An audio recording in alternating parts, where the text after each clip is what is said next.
Hello student, नमस्कार। हम आपको बताने जा रहे हैं कक्षा 10वीं हिंदी नवंबर असाइनमेंट का बेहतरीन आंसर, सबसे सटीक, सारगर्भित और सबसे बेस्ट उत्तर जो है हम आपको हिंदी का उत्तर बताने जा रहे हैं कक्षा 10वीं नवंबर असाइनमेंट का। हिंदी के व्याख्याता, हिंदी एक्सपर्ट श्रीमती ज्योति सक्सेना जी के शब्दों में आप देख पा रहे होंगे स्क्रीन पर। ध्यान दीजिए, यहाँ पर मुख्य बिंदु है, यहाँ पर असाइनमेंट के प्रश्नों को उत्तर की प्रस्तुति के लिए उचित मार्गदर्शन, मॉडल उत्तर के माध्यम से विद्यार्थियों की समस्या का समाधान करना। आप हिंदी अगर पढ़ना चाहते हैं तो सक्सेना मैडम जी की ऑनलाइन क्लास भी ज्वाइन कर सकते हैं या उनकी यूट्यूब चैनल पर भी आप विजिट कर सकते हैं। आप स्क्रीन पर देख पा रहे होंगे उनकी नंबर को। तो हम आपको बताने जा रहे हैं यहाँ पर सबसे पहले प्रश्न पहला, सूनापन दूर करने के लिए कवि सतीश जायसवाल कौन से उपाय करते हैं? इसका उत्तर आप ध्यान दीजिए स्क्रीन पर। तो उत्तर है इसका, सतीश जायसवाल की कविता गृह प्रवेश में एकांकी जीवन जी रहे व्यक्ति को अपने एकांत के सन्नाटे को तोड़ने का उपक्रम करते दिखाया गया है। कविता में ऊपरी दिखावे से भरा प्रेम, थके हारे व्यक्ति की व्यथा, एकाकीपन में जीवन का ठहराव तथा पक्षियों के प्रति प्रेम और अंत में सपनों में सही घर का घर हो जाना चित्रित हुआ है।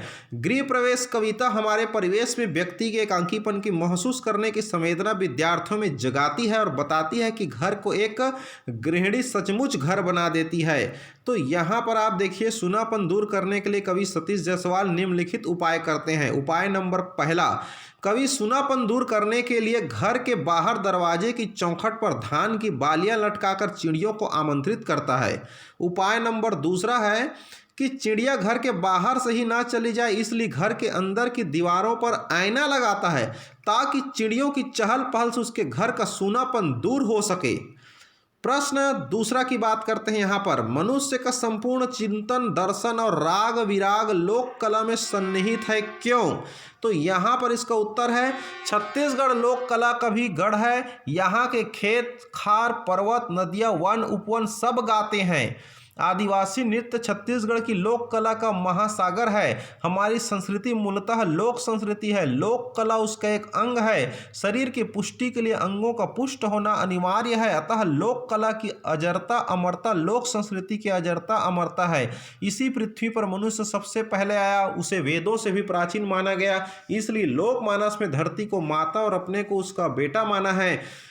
माता भूमि है, पुत्रो अहम पृथिव्यः। नाते रिश्तों की इस प्रेम ने उसे प्रकृति और उसकी संतान के साथ जोड़ दिया और यहीं से फूटी लोक रचना की अजस धारा।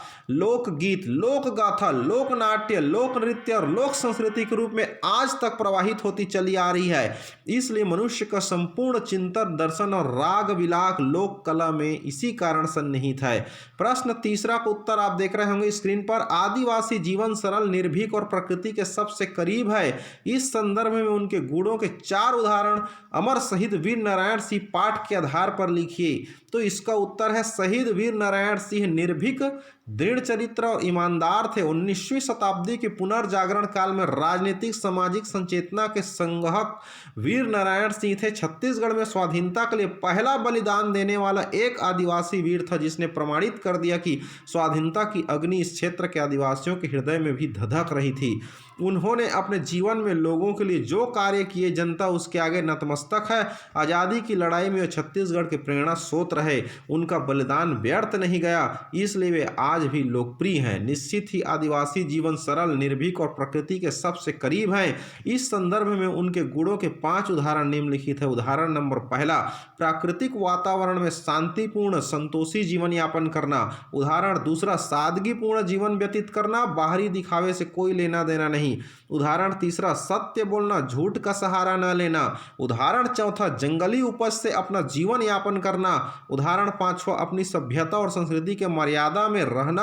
अतः कहा जा सकता है कि आदिवासी जीवन सरल, निर्भीक और प्रकृति के सबसे करीब हैं। यहाँ पर प्रश्न चौथा के का की बात करते हैं। छत्तीसगढ़ी लोकगीत को अन्य भारतीय लोकगीतों से अधिक विशिष्ट क्यों माना जाता है?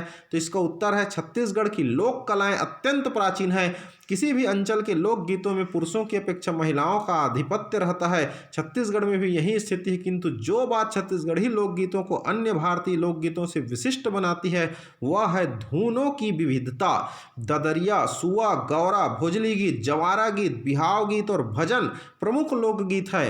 ददरिया श्रृंगार गीत है। संझा के बेरा तरोई फूले रे, तोर चिमटी भर कनिहा तो ही लखुले रे। सुआ गीत में महिलाएं बांस की टोकनी में भरे धान के ऊपर सुआ अर्थात तोते की प्रतिमा रख देती है और उसके चारों वृत्ताकार स्थिति में नाचती गाती हैं। प्रश्न चौथा ख, माखन व्यापारी के गोदाम से अनाज को लूटने के पीछे जमींदार का क्या उद्देश्य था? तो इसका उत्तर है सादा जीवन उच्च विचार की युक्ति को चरितार्थ करते हुए वीर नारायण सिंह जी अपना जीवन पर्यंत लोकहित के कार्यों में लिप्त रहे। वे हमेशा अपनी प्रजा की समस्याओं के समाधान हेतु तत्पर रहते थे। माखन व्यापारी के गोदाम में अनाज को लूटने के पीछे जमींदार का उद्देश्य लोक कल्याणकारी था। सन 1856 में छत्तीसगढ़ में सूखा पड़ा जिसमें लोग दाने दाने को तरसने लगे। माखन व्यापारी के पास अन्न का विशाल भंडार था। वीर नारायण को यह उचित नहीं लगा कि जनता भूखी मरे और व्यापारी भंडारों में अनाज जमा करते रहे, अतः उन्होंने भंडारों के ताले तोड़कर उतना ही अनाज निकाला जो भूखे किसानों के लिए जरूरी था। यहाँ पर प्रश्न पांचवा, निम्नलिखित विषयों में से किसी एक विषय पर लगभग 200 से 250 शब्दों में निबंध लिखिए। तो इसका क है कोरोना वायरस एक महामारी, ख में है पर्यावरण हमारा दायित्व। तो यहाँ पर कोरोना वायरस एक महामारी के संबंध में जो वर्तमान में जो व्यथा चल रही है उस पर, इस संकट के संबंध में यहाँ पर निबंध ज्योति सक्सेना जी आप लोगों के लिए प्रस्तुत कर रही हैं। प्रस्तावना है, विश्व स्वास्थ्य संगठन ने कोरोना वायरस को एक महामारी घोषित कर दिया है। जब 2019 में चीन के वुहान शहर में इस बीमारी की खबरें आई थी तब किसी ने सपने में भी सोचा नहीं था कि सन 2020 में पूरा विश्व इसकी चपेट में आ जाएगा। यह एक वैश्विक महामारी घोषित है जिसे कोविड-19 का नाम दिया गया। कोरोना वायरस क्या है? कोरोना वायरस COV का संबंध वायरस के ऐसे परिवार से है जिसके संक्रमण से जुकाम से लेकर सांस लेने में तकलीफ जैसी समस्या हो सकती है। इस वायरस को पहले कभी देखा नहीं गया है। चीन से यह पूरे विश्व में फैला और अब तक इसके प्रतिरोधी टीके का निर्माण भी नहीं हो सका है। कुछ देशों के वैज्ञानिक इसके टीके के निर्माण और परीक्षण में कार्य कर रहे हैं, फिर भी उसमें समय लग सकता है। इसके संक्रमण के फलस्वरूप बुखार, जुकाम, सांस लेने में तकलीफ, नाक बहना और गले में खराश जैसी समस्याएं उत्पन्न होती हैं। यह एक से दूसरे व्यक्ति में संक्रमित होता है। इसके बढ़ते संक्रमण के खतरों को देखते हुए सावधानी बरतने की आवश्यकता है ताकि इसे फैलने से रोका जा सके। कोरोना के लक्षण, कोविड-19 होने पर पहले बुखार आता है, उसके साथ सूखी खांसी होती है और फिर एक हफ्ते के बाद सांस लेने में परेशानी होने लगती है। उसके गंभीर मामलों में निमोनिया, सांस लेने में ज़्यादा परेशानी, ऑक्सीजन लेवल का कम हो जाना, किडनी फेल होना, यहाँ तक कि मृत्यु भी हो सकती है। सामान्य से दिखने वाले लक्षण बीमार तथा बुजुर्गों पर ज़्यादा घातक परिणाम दिखा रहे हैं। कोरोना वायरस के संक्रमित होने पर बचने के उपाय, इस वायरस का ऐसा कोई इलाज नहीं है, लेकिन बीमारी के लक्षण दिखते ही इम्यूनिटी पावर बढ़ाने और संबंधित लक्षणों के आधार पर ही दी जाने वाले दवाइयां और पौष्टिक आहार के द्वारा नियंत्रित करने का प्रयास हो रहे हैं।